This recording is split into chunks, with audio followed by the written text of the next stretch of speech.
So let's say these guys are fighting here. This Hastati unit has charged this Numidian unit. These guys are here. Of course, these guys are subject to you guys are going to be subject to proximity, and will probably want to join their brothers and charge in there. That'd be quite the devastating attack with a lot of Hastati piling up on a medium infantry unit there. But let's say what, for whatever reason, they can and want to move like that. You can't move through opposing enemies, okay? You can't go through enemies in this game. If the enemy's there, he's blocking your movement. So something like this, no, he can't move through that. The enemy's blocking him. It's not going to happen anyway because the proximity will stop it.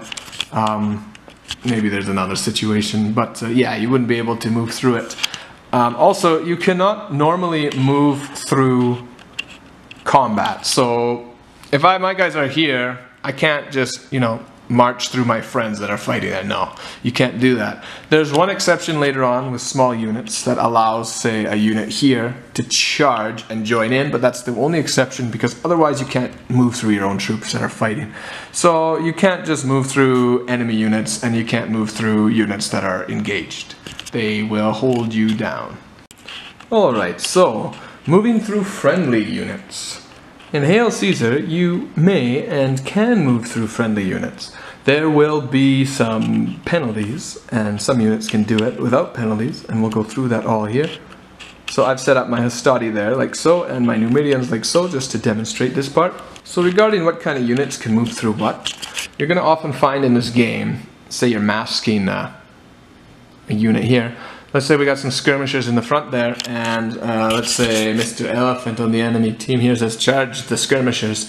Well, the skirmishers could evade, and they could evade right through their friends here.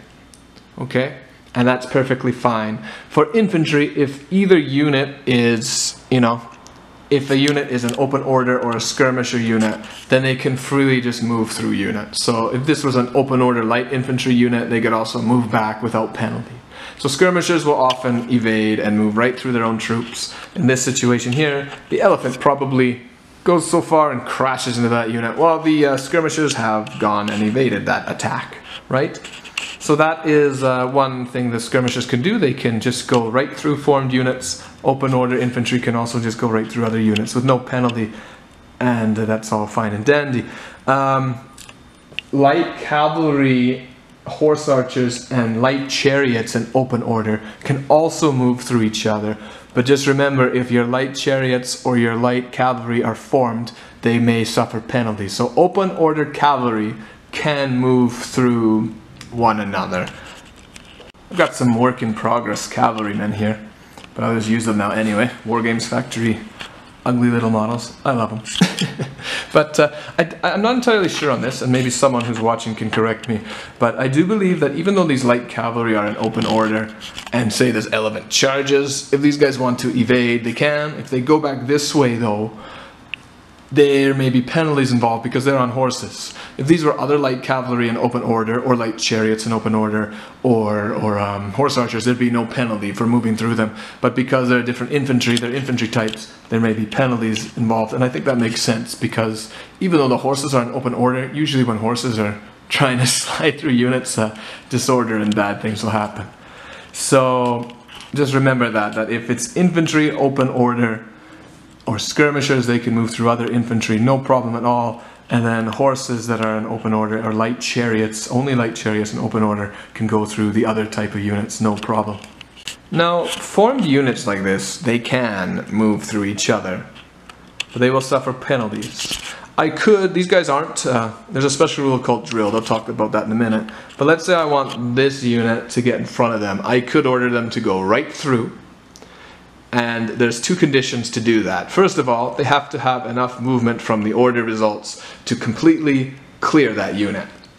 Okay, on these 2-rank units, that's probably not an issue. However, if you're doing a 4-rank warband or a 4-rank pike phalanx, it's much harder to just move through other units because the full rank there is a lot longer and it could limit your movement. So the shorter your ranks, the easier it is actually to move through friendly units, okay? The other thing that you move through here, and I'll show you, if the center fronts of units cross any part of the other unit, then it cannot move by each other. So if this unit here decided to march up to here through this unit, penalties would be suffered. However, let's shift these guys over. Because here, and there's my center front there, and this unit, my center front's here. Here, this unit could march forward up here. Some of the guys will run into this unit, but because the center fronts don't cross each other, or rather, because the center front on either unit doesn't touch a part of the other unit, then no penalty is incurred. So it doesn't hold you up from like moving 3 or 4 guys, and I guess in this case it'd be about 6 guys, like even 6 guys just marching through. There's no penalty because the majority of the unit is not going through. So for moving, as long as the center fronts on formed units don't touch, there should be no penalty or disadvantage. Now I shifted these guys over. Let's say I'm here, and that's my center front right there, and I want to go forward and move right through them. Okay, let's assume I clear it. But my center front touched that unit there when moving through them. Now I have to test to see if both units are disordered. Okay, you take 1 dice, and if you roll a 4, let's do the first unit, let's roll a 1, 2, 3. If you roll a 1 dice on here, it says that if the result is a 4, 5, or 6, the unit is in good order. So they're not disordered. The penalty is from this is disorder. So these guys move through, center front touch, they tested, they move through fine. Let's test this unit. He rolls, he gets a 3. He'd be fine too in this situation. So that would be a successful move through, no issue. However, if the back unit rolled a 4, this unit would be disordered. You have to test on both units that are moved through when the center front goes through that. And I'd argue too that like these light cavalry here, because they're not infantry, if they move through a formed infantry unit, both units would be testing for disorder. I think that's how I'd rule it. If you guys don't agree with the open order cavalry going through infantry, let me know. But I think that's how I would rule it. Oh, and I think I just did it wrong. It's actually, sorry, if you roll a 4, 5, 6, the unit is fine. If you roll a 1, 2, or 3, the unit's disordered. Either way, it's the same chances. So yeah, a 1, 2, 3 means the unit's disordered, moving through each other, and a 4, 5, 6 would mean they are fine. And disorder is not good because you won't be able to take some orders. Well, if it's your own turn, you might be okay, but if you're disordered, you suffer penalties from attacking in range. We'll talk about that later, so it's just not good to be disordered. Now, we just said that the center fronts, if the center front of either unit there, if they touched each other, then you test for disorder. However, some units have a special rule called drilled. Lots of Romans, lots of Greeks, they have this special rule because, you know, they practiced and drilled and marched around a lot. Units that have the drilled rule can move through other units that are drilled with no penalty. So here, this Roman unit could move right through the hastati, their center fronts would touch and everything, but because they are both drilled, there's no penalty.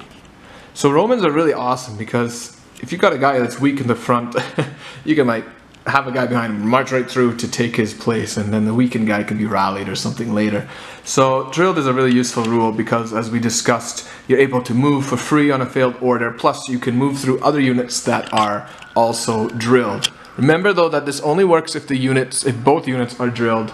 In this kind of situation here, let's say I want to move through that front unit, and I do, because the Numidians are not drilled, I have to test for disorder on both units. It's because the Numidians don't know what's going on, they're not drilled, they're like, what? Why are you moving through us? And then these guys are confused because these guys won't get out of their way. So drilled units moving through other drilled units will not suffer any moving through unit penalty. But if they move through any other unit that has, they don't have drilled. Sorry for the sirens in the background. But yeah, drilled units can only move through other drilled units with penalty. If any other unit or drilled units move through a unit that does not have the drilled rule, then they will have to test as normal. Now I sadly don't have any artillery set up to show you this next part, but when you're moving artillery in Hail Caesar, typically the bigger artillery, being medium and heavy artillery, they can only move once, and they will have a 6-inch movement. So if you give them an order to move forward, no matter how well you roll, that kind of medium or heavy artillery is only going to move one movement, 6 inches. Light artillery can move its full movement. So if you have, say, a Roman Scorpion, it can move up to the 18 inches allowed. However, it will not be able to fire. The Roman Scorpion and other light artillery, they can move once and then shoot. So it's actually very useful, I think, if you've got the Scorpions in the Roman army. They're not the most impressive weapons in Hail Caesar from what I've seen, but you can move once and shoot with them with no problem. If you move any more than once, you cannot shoot with them. So light artillery is good if you need to move a bit, but otherwise all artillery, you can only move once with it regardless of your roll, and you will not be shooting if you do move at all.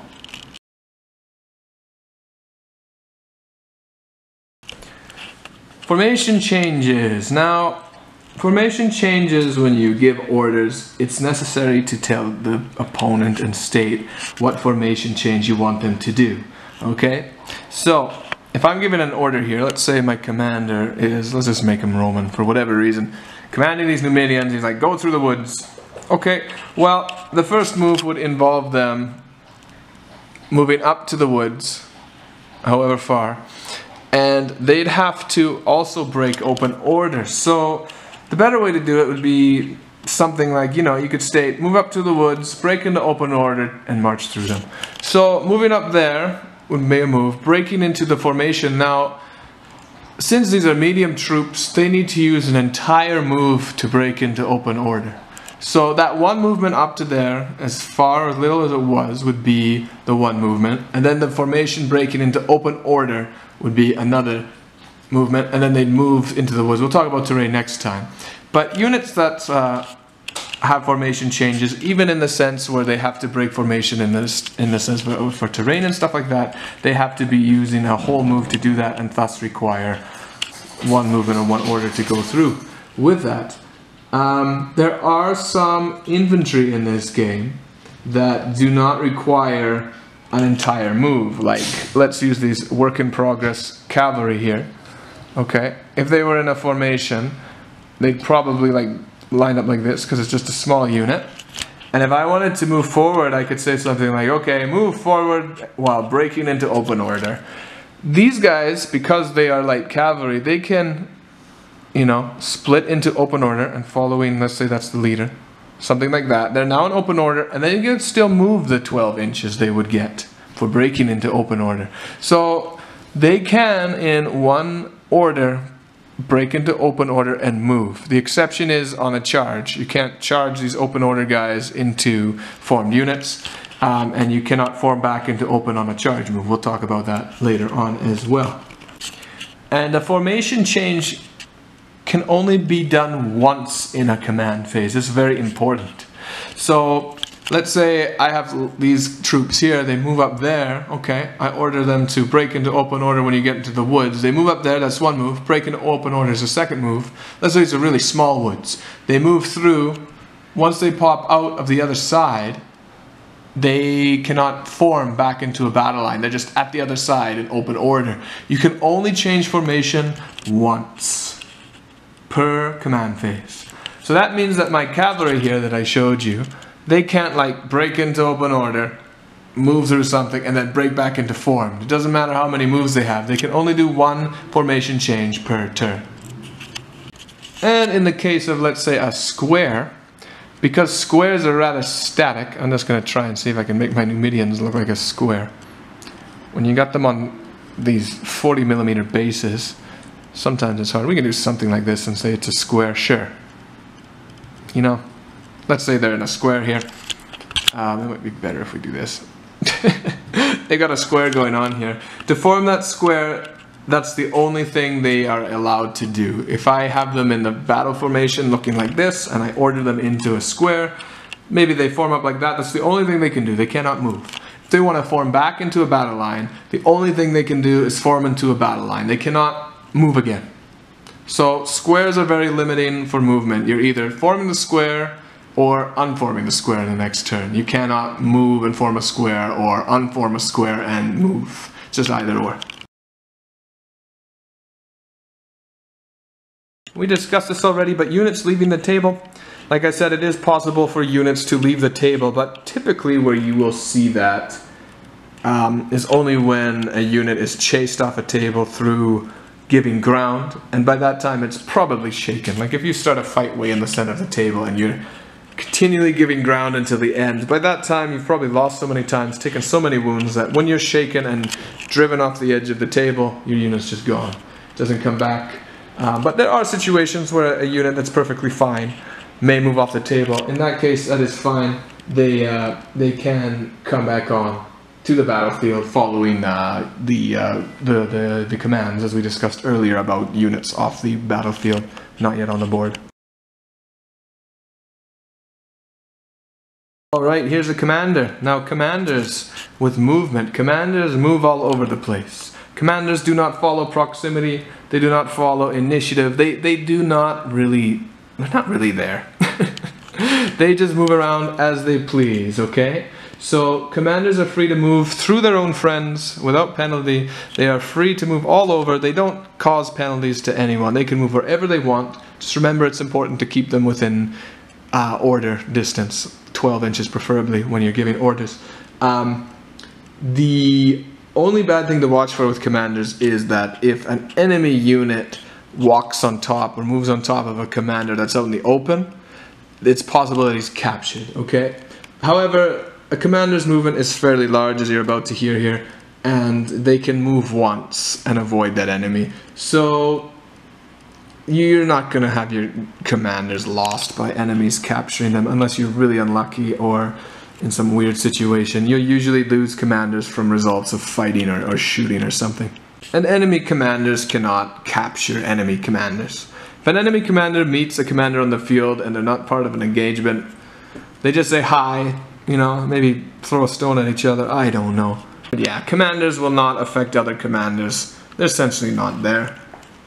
For moving commanders, once you have finished all of your orders, all the initiative orders are done, and then all your commander's orders are done, you can then move your commander wherever you want. There's no, you know, there's really no limit to it. As long as they move within 24 inches. It doesn't matter if they're on foot, it doesn't matter if they're on ground. We just say they can move 24 inches, they can move through friends, they cannot move through foes, but they can move through friends, they can move by terrain without penalty. There's no restriction on them.